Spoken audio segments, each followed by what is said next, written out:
አምራን እባክሽ ተረጋጊ።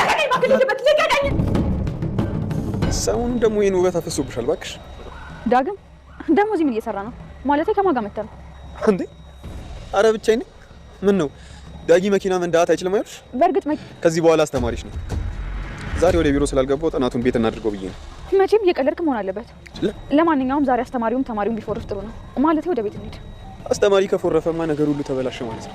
እሺ ወዴት ነው የምትሄጂው? ልሸኝሽ። አሁን ደግሞ ሹፌሬ መሆን አማረ? ምን ችግር አለው እባክሽ? ይኸውልሽ ልብ ብለሽ አዳምጪ። የኔ ላትሆኚ ትችላለሽ፣ ግን ደግሞ እኔ በህይወት እያለሁ የማንም ሶስተኛ ማየት አልችልም። እሺ? እያስፈራራኝ ነው? በፍጹም እያስጠነቀቅኩሽ ነው።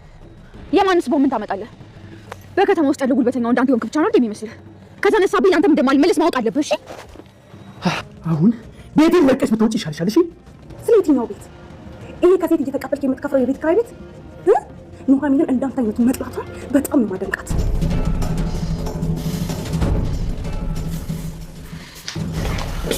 ዶክተር እንዴት ናት? እሷም ደህና ነች።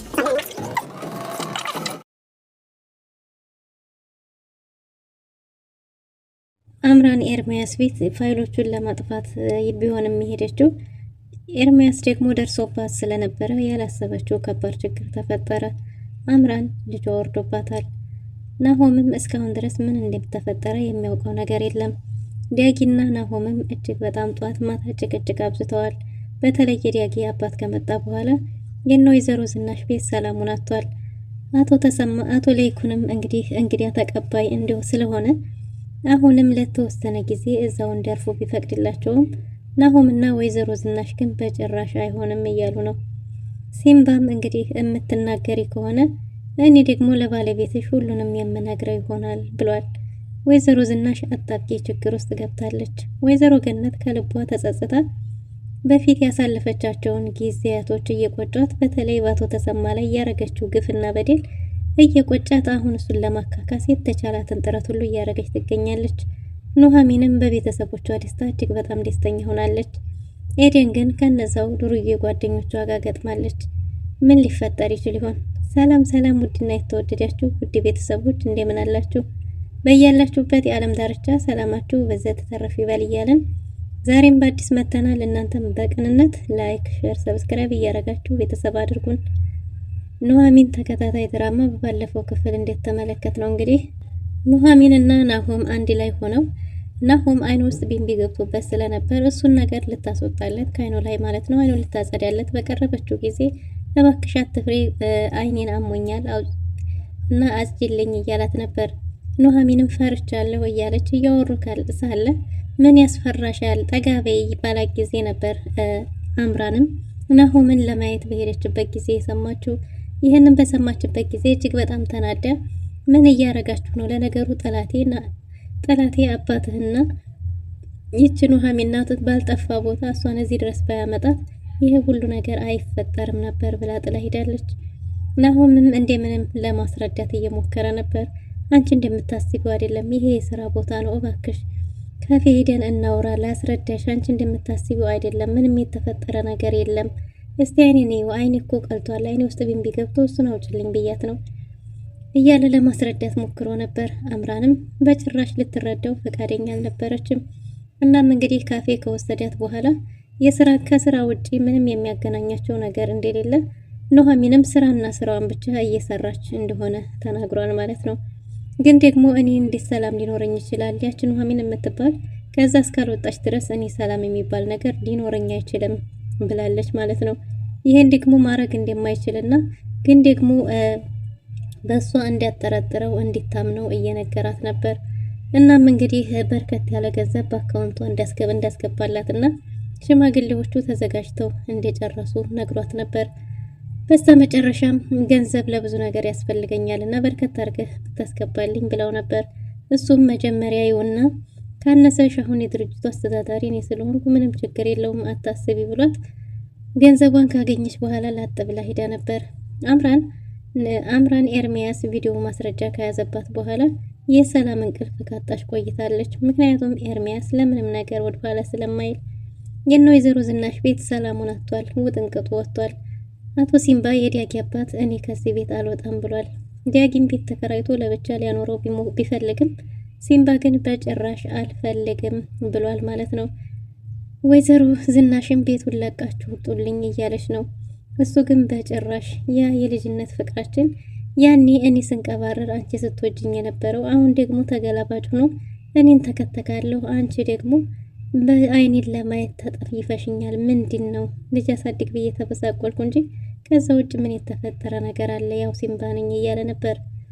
እናም እንግዲህ የዲያጊ አባት እስር ቤት ከቆየ በኋላ ሁሉም ነገሩ እንደዛው እንደለመደ ሆኗል እና ምግብ ቀርቦ ማንንም ሰው አይመለከትም። ከፊት ከፊቱ ጣል ጣል ሲያደርግ ሁላቸውም አይናቸውን ፈተው እሱን ነበር የሚመለከቱት። ዲያጊም በጣም ተሸማቋል። ወይዘሮ ዝናሽም በመጠየፍ አይን ነበር የምታየው። አቶ ሲምባም በጣም ይቅርታ እስር ቤት ስለሆነ የቆየሁት እዛ ባለው ባህሪ ለምዶብኝ ነው። ከዛ ውጪ ያን ያህል ባህሪ እንኳን ጋጠ ወጥ አይደለሁም። በጣም ይቅርታ እናንተንም አሸማቀቅኳችሁ ብሎ ነበር።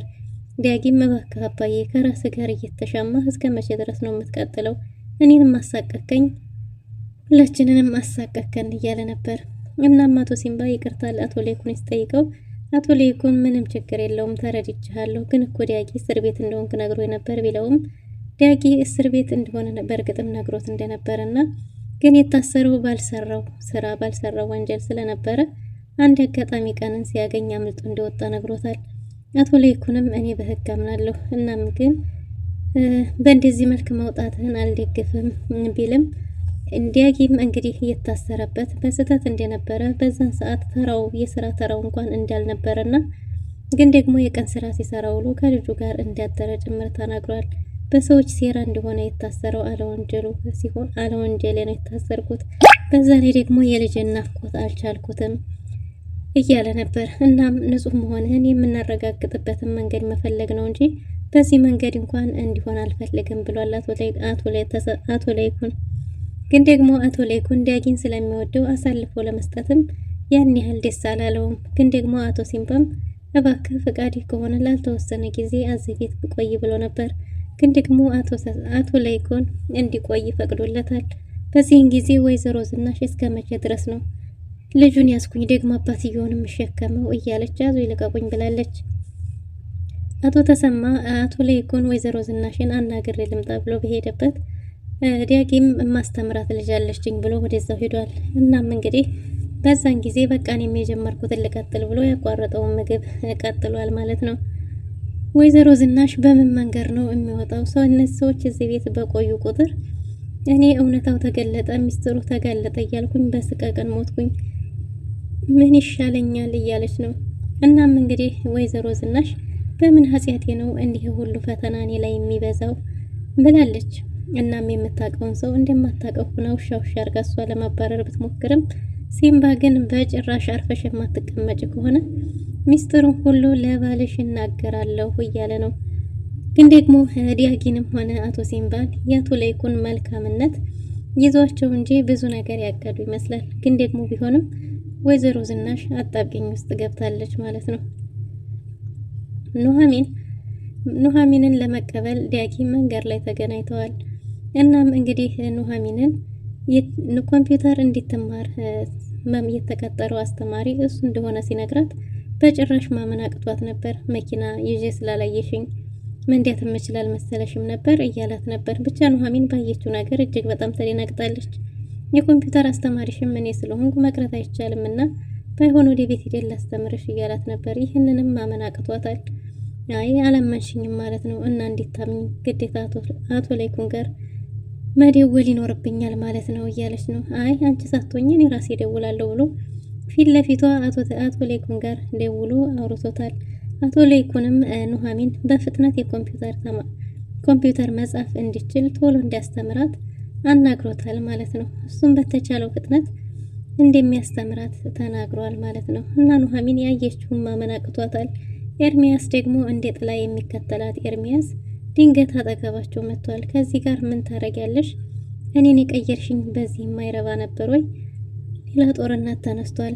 ዳጊም ደግሞ ለምንድን ነው የምትከታተለኝ? አንተ ሰው እያትወኝም ወይ እያሉ ጸብ ሊነሳ ቢልም ኑሐሚን በጭራሽ ጸብ መነሳት የለበትም ባክህ ዳጊ ሄድ ያቆምነውን ነገር ነገ እንቀጥላለን ብለው ነበር። ምንድነው ያቋረጣችሁት ቢላትም እሱን እንደማይመለከተውና ምን ነው የከተማው ወንድና ጉልበተኛ እኔ ብቻ ነኝ አልክ? እምቢ ካልክ ጥቃት ሊያደርስብኝ ነው ብዬ ወደ ህግ ነው ነገር ነው የምወስደው። አርፈህ ተቀመጥ። እኔ ላንተ አላንስም፣ እምፈራህ እንዳይመስልህ ብላ አስጠንቅቃና ገፈታትራ ጥራው ሄዳለች። ኤርሚያስም እንግዲህ እንደሚበቀላት እየዛተ ተመልሷል ማለት ነው። አምራን በተኛችበት ቅዠት አላስተኛት ብሏል። ኤርሚያስ በፊት እኮ ቃል የገባሽልኝ ናሆምን አጥምደሽ ካገባሹ በኋላ ተፋተሽ ሀብትና ንብረቱን እኩል ልንካፈል እንጂ አግብተሽው ልትኖሪ አልነበረም። ገንዘቤን አምጪ ብሎ በህልሟ አንገቷ ላይ ቢላ ደቅኖባት ነበር። እናሷም እንግዲህ ጩኻ ነበር ከህልሟ የነቃችው። ከህልሟ ጩኻ በነቃችበት ሰዓት ናሆም ደውሎ ነበር። ናሆም ሲደውል እጅግ በጣም ተደናግጣ እየተርበተበተች ነበር ስልኩን ያነሳችው። ናሆምም እንቅልፍ እምቢ ስላለው ድምፁን መስማት ፈልጎ እንደነበረ ነግሯታል። አምራን እንግዲህ ተኝታ ጥሩ ያልሆነ ህልም አይታ ተደናግጣ ተነስታ እንደነበረ ለናሆም ነግረዋለች ማለት ነው። ለምን እስከ ሰዓት ድረስ አልተኛህም ብትለውም የልጅ አባት እየሆነ እንደሆነና ሌት ተቀን መስራትን መትጋት እንዳለበት ነግሯት በቃ ሰላም ተሪ እንቅልፍሽን አላሳጣሽ ብሏት ነበር የተለያዩት። እናም እንግዲህ በስተመጨረሻም በጧቱ እኔ እንቅልፌን አጥቼ እስከ መቼ ድረስ እኖራለሁ ብላ ነበር ወደ ኤርሚያስ ቤት ሄደችው። የኤርሚያስን ቤት ቁልፍ አስቀርጻ ስለነበር ወደነ ኤርሚያስ ቤት ሄደ። እንግዲህ በተመሳሳይ ቁልፍ ማለት ነው የኤርሚያስን ቤት ከፍታ ያሉትን ዶክሜንት መረጃዎች ለማጥፋት ነበር ወደዛ ቤት ሄደችው። ግን ደግሞ ያሰበችው እቅዷ ሳይሳካ ቀርቷል ማለት ነው። አምራን ያሰበችው ሳይሆን ያላሰበችው ነገር ገጥሞታል። እዛ በሄደችበት ድንገት በሩን ከፍታ ልብሶቹን እያተራመሰች እያለ ነበር ኤርሚያስ የደረሰው። ቤቴን ቁልፌን ከየት አገኘሽ? እንዴት ሳገኘሽ? ሌባ ነሽ? እኔ አይደለሁም ሌባ አንተ ነህ። የሴት ገንዘብ እየተቀበልክ ለምትከፍለው ቤት ኪራይ ብቻ ብዙ ያልተገቡ ነገር ቃላቶችን እየተመላለሱ ባለበት ነበር ኤርሚያስ ኑሐሚን አንተን መጥላቷ እጅግ በጣም ጥሩ አድርጋለች፣ አንተ ምን ይወደዳል እያለች ነበር እንግዲህ ወሩራ። እሱም ስሜታዊ ሆኖ ሲወረውራት ወድቃ ልጇም የወረደው ማለት ነው። ተደናግጦ ወደ ሐኪም ቤት ቢወስዳትም ግን ደግሞ ልጁን ማትረፍ አልተቻለም። ናሆምም የዲያቂ አባት ሲያጨስ አግኝቶት እንዴት ነው እንደዚህ የጋጠ ወጥ መሰባሰቢያ የሆነው? ከዚህ ልጅ ጋር ያለሽስ ግንኙነት ምንድነው? ከኔ በበለጠ ለሱስ የምትቆረቆሩለት ምንድነው? የሚል ጥያቄ አንስተዋል ማለት ነው ሙሉ ቤተሰቡ። ማን ነው ዲያቂ? ዝናሽም ከናሆም ጎን ሆና ያው ከዚህ ቤት ይውጡ፣ አቶ ለይኩንን እነዚህን ሰዎች አስወጣ፣ መርዳትም ከፈለክ በሩቁ ቤት ተከራይተህ አኑር እንጂ ምንድነው እነዚህን ሰዎች የምትንከባከበው እያለው ነው። በእርግጥም ዲያጌን ያመጣችው ዝናሽ ናት። እናም ደግሞ የሙት ጓደኛ ልጅ ነው ብላለች። ከዛ በኋላ ግን እኔም ማቀው ለአንድ ሰው እየረዳሁ እንደሆነ ነው ብሏል። ናሆምም እሺ አልበቃ ብሎ ድርጅቱ ዘላይ እንዴት ታመጣዋለህ? ድርጅት እኮ የተከፈተው ቤተሰቡን ለመርዳት ነው እያለ ነው። እናም እንጂ የእርዳታ ድርጅት አይደለም ቢልም አቶ ለይኩንም አንድ መልካም ነገር እያደረገ እንደሆነ እንደሚሰማው ተናግሯል።